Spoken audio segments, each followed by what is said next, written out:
दोस्तों नाना क्लासेस के YouTube channel पे आपका स्वागत है। आज है 26 अगस्त 2020 और 26 अगस्त 2020 के जितने भी most important Rajasthan current affairs के क्वेश्चन बनते हैं आज हम उनका डिस्कस करेंगे। पूरा वीडियो ध्यान से देखना और लास्ट में मैं आपसे क्वेश्चन पूछूंगा जिनके जवाब आपको कमेंट बॉक्स में देने हैं।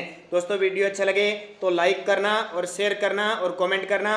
अगर आप चैनल पे नए हैं तो इसको सब्सक्राइब कर लेना और सब्सक्राइब करने के बाद इसके पास लगे बेल आइकन के घंटे को दबा लेना, क्योंकि हमारे इस चैनल पे राजस्थान जीके, इंडिया जीके और इंडिया और राजस्थान करंट अफेयर्स की क्लासें लगातार आपको मिल रही है और पीडीएफ इसकी टेलीग्राम पर नानक क्लासेस स्टडी अड्डा ग्रुप में प्राप्त हो जाती है। तो शुरुआत करते हैं आज के मोस्ट इंपॉर्टेंट क्वेश्चन। पहला क्वेश्चन देखिए, पुलिस व आमजन के साथ समन्वय स्थापित करने के लिए राज्य सरकार ग्राम रक्षक नियुक्त करेगी, इनकी योग्यता क्या होगी? ये इंपॉर्टेंट क्वेश्चन, काफी दिनों से आप सुन रहे हो ग्राम रक्षक सरकार नियुक्त करने जा रही है, लेकिन अब कुछ संशोधन उसके अंदर हुआ है और उसमें योग्यता रखी गई है 8वीं पास।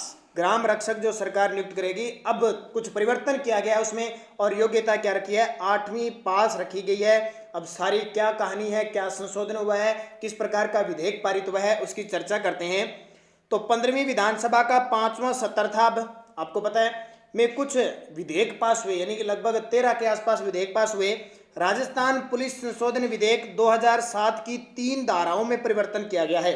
राजस्थान पुलिस विधेयक 2007 की 3 धाराओं में कब परिवर्तन? 2020 में हुआ है। तो 2020 में पहले क्या था? स्थानीय निकायों के कर्मचारी और भूतपूर्व सैनिकों को ग्राम रक्षक बनाने का प्रावधान था सरकार का। किस किस का? भूतपूर्व सैनिकों को और स्थानीय निकायों के कर्मचारियों को। लेकिन इनकी संख्या कम होने के कारण अब इनकी जगह कोई भी व्यक्ति जो 8वीं पास हो और न्यूनतम 40 वर्ष उम्र हो उसे ग्राम रक्षक बनाया जा सकता है। पहले उम्र कुछ में 30 वर्ष थी, लेकिन अब इसको 40 वर्ष कर दिया है।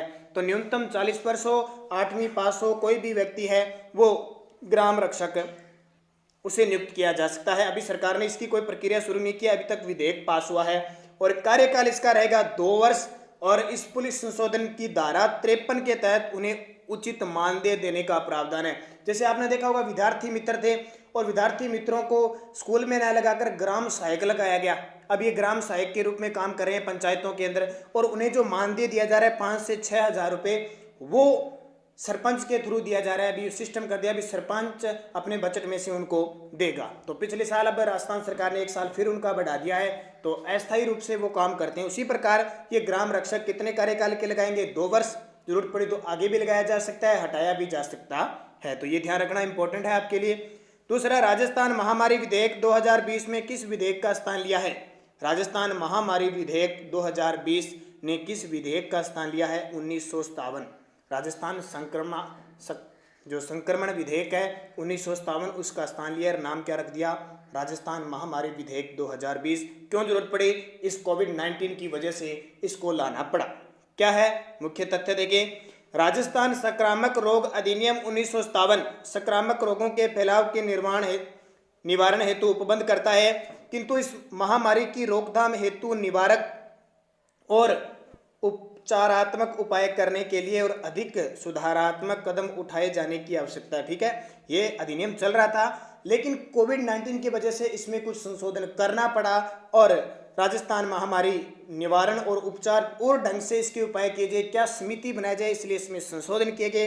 राजस्थान महामारी संशोधन अध्यादेश 2020 द्वारा उक्त अध्यादेश की धारा 11 संशोधित की गई। इसमें क्या होगा कि जो कानून महामारी के रूप में सरकार बनाएगी, अगर उसका उल्लंघन किया जाता है तो 10,000 रुपये तक जुर्माना और अधिकतम 2 वर्ष और न्यूनतम 1 वर्ष तक की सजा का प्रावधान भी इसमें किया गया। ये भी आप ध्यान रखोगे।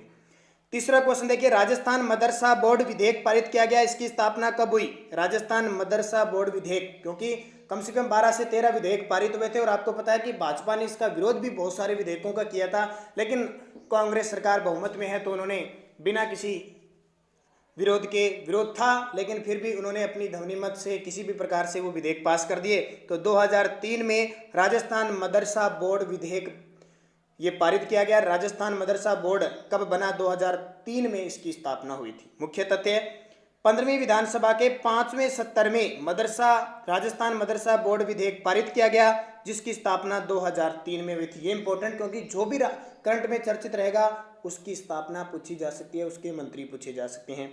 17 साल के लंबे इंतजार के बाद राजस्थान में मदरसा बोर्ड के प्रस्ताव को अब कानूनी मंजूरी मिल गई है। मदरसा बोर्ड एक्ट राजस्थान विधानसभा में पास कर दिया गया है। इससे पहले पिछले 17 साल से मदरसा बोर्ड महज एक प्रशासनिक आदेश से चल रहा था, अब एक कानून बन जाएगा। इसमें प्रवेश के 1,94,000 अध्ययनरत बच्चों को दी जा रही तालीम की गुणवत्ता में बढ़ोतरी होगी, यानी जो शिक्षा दी जा रही है उसमें गुणवत्ता में बढ़ोतरी होगी। वर्तमान में राजस्थान के अल्पसंख्यक मंत्री कौन है? सालेह मोहम्मद या सालेह मोहम्मद वर्तमान में राजस्थान के अल्पसंख्यक मंत्री है। और ध्यान रखना, आज शाम 6 बजे राजस्थान में कोविड-19 से संबंधित जितने भी क्वेश्चन बनते हैं आज उनका स्पेशल वीडियो मिलेगा आज शाम 6 बजे। उसमें राजस्थान पुलिस, पटवार, बीएसटीसी, पीटेट सबके लिए इंपॉर्टेंट एक क्वेश्चन एग्जाम में आने की पूरी उम्मीद होगी। तो इसके अलावा मैं बात करता हूं कल विधानसभा में और अन्य कौन कौन से विधेयक पारित हुए। विधानसभा में पारित अन्य विधेयक: राजस्थान माल और सेवा कर तृतीय संशोधन विधेयक, राजस्थान स्टाम्प संशोधन विधेयक, राजस्थान उद्यम एकल खिड़की सामर्थ्यकारी और अनुपालन संशोधन विधेयक, राजस्थान माल और सेवा कर द्वितीय संशोधन विधेयक, राजस्थान कृषि उपज मंडी द्वितीय संशोधन विधेयक और राजस्थान विशेष न्यायालय निरसन विधेयक 2020, राजस्थान भिखारियों या निर्धन व्यक्तियों का पुनर्वास संशोधन विधेयक। और इसके तहत आपको पता है जयपुर को भिखारी मुक्त जिला बनाने की शुरुआत शुरू हो चुकी है। राजस्थान आबकारी संशोधन विधेयक 2020। अब इनमें क्या है, ये सारे इंपॉर्टेंट नहीं है आपके लिए, एक दो इंपॉर्टेंट है। जब भी इनकी पूरी कहानी, क्योंकि सिर्फ विधेयक की बात आई है, जब भी इनकी कोई कहानी पूरी आएगी अगले 5-7 दिनों में तो आपकी पूरी इसकी कहानी बताएंगे। जो इंपॉर्टेंट होगा उसका पूरा तथ्य आपके सामने लेके आएंगे। जितना तथ्य था इन विधेयकों का आपके पास पहुंच चुका है। चौथा देखिए, राजस्थानी भाषा संकल्प दिवस कब मनाया जाता है? राजस्थानी भाषा संकल्प दिवस कब मनाया जाता है? 25 अगस्त को राजस्थानी भाषा संकल्प दिवस मनाया जाता है। मुख्य तथ्य, राजस्थानी भाषा संकल्प दिवस 25 अगस्त को क्यों? क्योंकि पहली बार 25 अगस्त 2003 को राजस्थानी भाषा को 8वीं अनुसूची में शामिल करने के लिए केंद्र सरकार को ज्ञापन दिया गया था। 1944 में दिनाजपुर सम्मेलन में राजस्थानी भाषा को मान्यता देने की पहली बार आवाज उठी थी। तो इंपॉर्टेंट आपको पता है राजस्थानी साहित्य कितना बड़ा है, कितने खंडों में और कितने उपन्यास कहानी कितने राजस्थान में, और लगभग हर साल कोई ना कोई पुरस्कार राजस्थानी क्षेत्र में दिया जाता है। लेकिन फिर भी अब तक केंद्र सरकार द्वारा कोई इसकी बात नहीं की गई है। लगातार मांग उठाई जा रही है कि राजस्थानी भाषा को राजस्थान में राज्य भाषा का दर्जा दिया जाए, 8वीं अनुसूची में शामिल की जाए। लेकिन कोशिश जारी है, कभी न कभी हमें सफलता जरूर मिलेगी। 5 नंबर देखिए, भूतपूर्व मुख्यमंत्री स्वर्गीय श्री बरकतुल्ला खान की जयंती बनाई गई, इनके संदर्भ में सत्य कथन बताइए। अब देखिए क्वेश्चन, जो भी विधानसभा अध्यक्ष है, चाहे राष्ट्रपति है, चाहे राज्यपाल है, चाहे मुख्यमंत्री, जब जयंती आती है ना तो उसके संदर्भ में हम जरूर बात करेंगे। हमें उससे मतलब नहीं है कि उनकी जयंती कब है, उनका जन्म कब हुआ था, क्योंकि इतना डिटेल एग्जाम में नहीं आता और इतने सब नेताओं के, मुख्यमंत्री और इनके पदाधिकारियों के हम याद नहीं कर सकते। हमें उनके बारे में कुछ नई चीजें जरूरी है। इसका उत्तर आ जाएगा उपयुक्त सभी। खास बात, राजस्थान के पहले व एकमात्र अल्पसंख्यक मुख्यमंत्री थे, मुस्लिम थे, अल्पसंख्यक आ गए ना। तो आपसे पूछे राजस्थान के प्रथम मुस्लिम मुख्यमंत्री कौन थे? बरकतुल्ला खां। राजस्थान के पहले व एकमात्र अल्पसंख्यक मुख्यमंत्री कौन थे? बरकतुल्ला खां। पद पर रहते हुए मृत्यु को प्राप्त राजस्थान के प्रथम मुख्यमंत्री, वो भी बरकतुल्ला खां।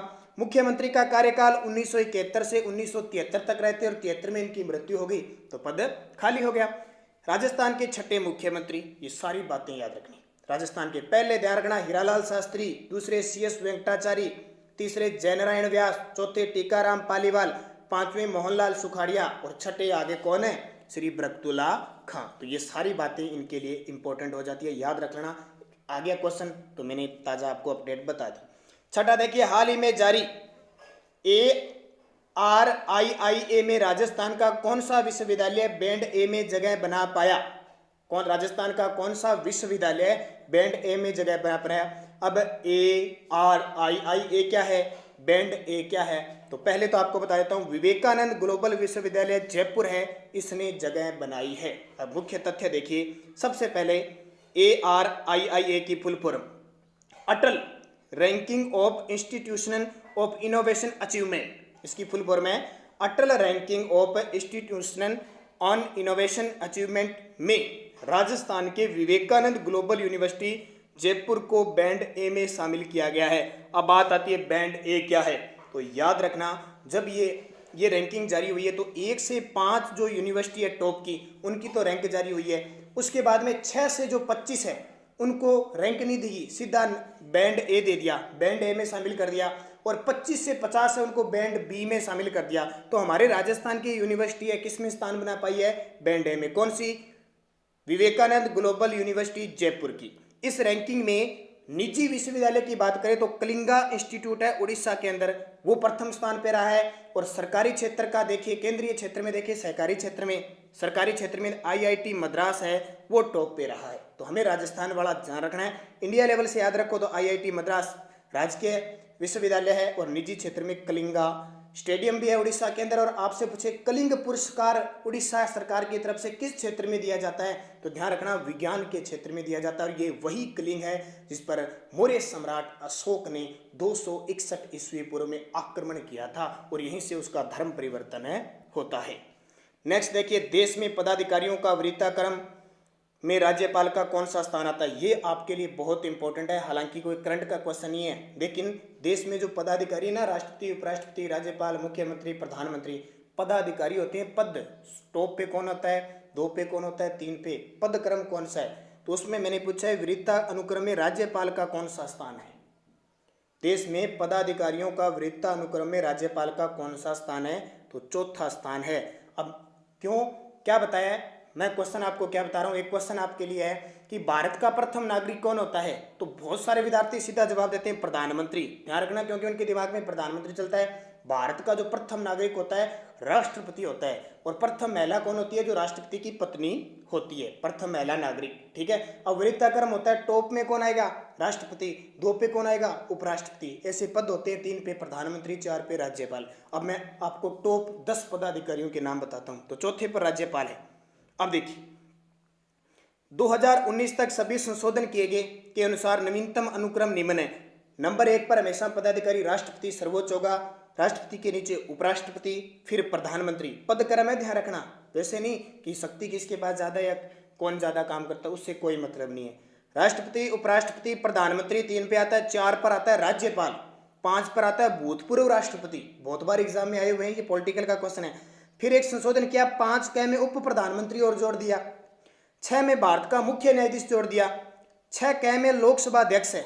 देखो इसके बराबर ही दे दिया ना इसको उधर, जो भारत का मुख्य न्यायाधीश और लोकसभा अध्यक्ष। 7 पे आता है केंद्रीय मंत्रिमंडल जो होता है, और राज्यों के जो मुख्यमंत्री होते हैं उपाध्यक्ष नीति आयोग के। अब आपके दिमाग में ये नहीं आना चाहिए कि नीति आयोग के अध्यक्ष तो प्रधानमंत्री है, वो ऊपर आ चुके हैं। और भूतपूर्व प्रधानमंत्री और दोनों सदनों के विपक्ष के नेता इसमें आ जाते हैं। 8 में आते हैं भारत रत्न से सम्मानित व्यक्ति। बहुत इंपॉर्टेंट है, भारत रत्न से सम्मानित। किसी को भी भारत रत्न मिल गया ना, तो उसके आगे अब किसी का भी हम नाम लेंगे तो सम्मान से लिया जाता है। भारत रत्न प्राप्त अटल बिहारी वाजपेयी, भारत रत्न अटल बिहारी वाजपेयी। ठीक है। तो 7 में भारत रत्न सम्मान। और 8 पे आते हैं जी तो राजदूत नियुक्त किए जाते हैं और उच्चायुक्त नियुक्त किए जाते हैं वो। 9 पे आते हैं उच्चतम न्यायालय के जो बाकी न्यायाधीश होते हैं वो आते हैं। और 9 में हमारे जो मुख्य निर्वाचन आयुक्त होते हैं, और यूपीएससी संघ लोक सेवा आयोग के अध्यक्ष, और सीएजी नियंत्रक व महालेखा परीक्षक आते हैं। और 10 में आते हैं राज्यसभा का उपसभापति। ध्यान रखना, सभापति तो कौन हो गया? उपराष्ट्रपति आ गया ना अपने आप ही। राज्य का उप मुख्यमंत्री, लोकसभा का उपाध्यक्ष और नीति आयोग के सदस्य आ जाते हैं। टॉप 10 वरीयता क्रम आपको याद रखनी है, 5 तो आपको याद रखनी है, ध्यान रखना। 8वां क्वेश्चन देखिए, डीआरडीओ के प्रमुख जी सतीश रेड्डी का कार्यकाल कितने वर्ष के लिए बढ़ा दिया गया है? डीआरडीओ तो इसका 2 वर्ष के लिए बढ़ा दिया है, क्योंकि कोरोना वायरस में लगभग जो बड़े अध्यक्ष हैं, बड़े संस्था है, उनके अध्यक्षों का कार्यकाल बढ़ाया जा रहा है। तो प्रसिद्ध भारतीय वैज्ञानिक जी सतीश रेड्डी का रक्षा अनुसंधान और विकास संगठन डीआरडीओ के अध्यक्ष के रूप में कार्यकाल को 2 साल बढ़ा दिया गया है। उन्हें 2 साल के लिए अगस्त 2018 में इस पद पर नियुक्त किया था, अब 2 साल और बढ़ा दिया। डीआरडीओ का मुख्यालय नई दिल्ली। अब कंफ्यूज मत होना, डीआरडीओ और इसरो अलग अलग संस्था है। इसरो का मुख्यालय बेंगलुरु है, डीआरडीओ का मुख्यालय नई दिल्ली है।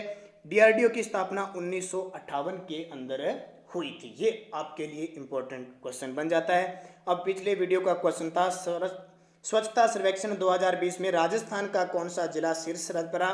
तो राजस्थान में राजस्थान का जयपुर जिला रहा। टोटल उसकी रैंक रही 28वीं। देश के हिसाब से देखें, राजस्थान के हिसाब से देखें पहली, दूसरी जोधपुर और केंद्र के हिसाब से देखिए 29वीं, और तीसरे पर कोटारा और केंद्र के हिसाब से 44वीं रैंक के रही। तो तीनों ही आपके लिए इंपॉर्टेंट। और टॉप पे देश का कौन सा रहा? इंदौर। एक क्वेश्चन, राजस्थान में प्रथम आम चुनाव के बाद बनने वाले प्रथम निर्वाचित मुख्यमंत्री थे। तो आम चुनाव के बाद प्रथम निर्वाचित मुख्यमंत्री, अब देखो ये रहते टीकाराम पालीवाल। आम चुनाव कब हुए? 1952 में हुए, और 1952 में ही टीकाराम पालीवाल पहले लोकतांत्रिक या निर्वाचित मुख्यमंत्री बने। ये महज 8 माह तक ही राज करते हैं, यानी 3 मार्च से लेकर 1 नवंबर 1952 तक ये मुख्यमंत्री रहते हैं, और इनका संबंध दौसा जिले से है। और इनकी खासियत, टीकाराम पालीवाल हमारे राजस्थान के प्रथम उप मुख्यमंत्री भी थे। तो अब आपसे पूछे कि राजस्थान के प्रथम मुख्यमंत्री हीरालाल शास्त्री, राजस्थान के प्रथम मनोनीत मुख्यमंत्री हीरालाल शास्त्री, राजस्थान के प्रथम निर्वाचित मुख्यमंत्री टीकाराम पालीवाल, राजस्थान के प्रथम निर्वाचित प्लस मनोनीत मुख्यमंत्री जयनारायण व्यास, और राजस्थान के प्रथम गैर राजस्थानी मुख्यमंत्री CS वेंकटाचार्य, जिसकी नियुक्ति केंद्र सरकार ने ICS अधिकारी थे उन्होंने की थी। तो ये इंपॉर्टेंट सबसे ज्यादा बनते हैं। अब वीडियो के लास्ट में मैं आपसे क्वेश्चन पूछता हूं, जिनके जवाब आपको कमेंट बॉक्स में देने हैं। राजस्थान के किस पैरा एथलीट को 2020 का अर्जुन पुरस्कार दिया जाएगा? अभी 29 अगस्त खेल दिवस आएगी, घोषणा होगी। संदीप चौधरी, दीपिका चौधरी, सुंदर सिंह गुर्जर, महावीर सेन। इनका खेल कौन सा है? किस जिले से बिलोंग करते हैं? जरूर कमेंट करेंगे। और एक क्वेश्चन और, आमेर महल में गणेश पोल का निर्माण किसने करवाया था? आमेर महल में गणेश पोल का निर्माण किसने करवाया? मिर्जा राजा जय सिंह, स्वाई जय सिंह, मान सिंह प्रथम, स्वाई राम सिंह। फिर मैं गणेश पोल की कुछ 2-3 खासियत है वो आपको जरूर बताऊंगा। तब तक के लिए PDF इसकी टेलीग्राम पर नानक क्लास स्टडी ग्रुप में मिलेगी। और वीडियो को शेयर जरूर करोगे, लाइक करोगे। और इसके अलावा अगर आप चैनल पे नए हैं तो इसको सब्सक्राइब कर लेना आज शाम 6 बजे, क्योंकि कोई भी वीडियो अपलोड होता है आपके पास नोटिफिकेशन आ जाएगा और टेलीग्राम पे सूचना दी। तो कोरोना वायरस से संबंधित जो भी इंपॉर्टेंट 10 से 15 क्वेश्चन राजस्थान के संदर्भ में बनते हैं उसका वीडियो आपको मिलेगा। धन्यवाद। जय हिंद, जय भारत, शुभ दिन।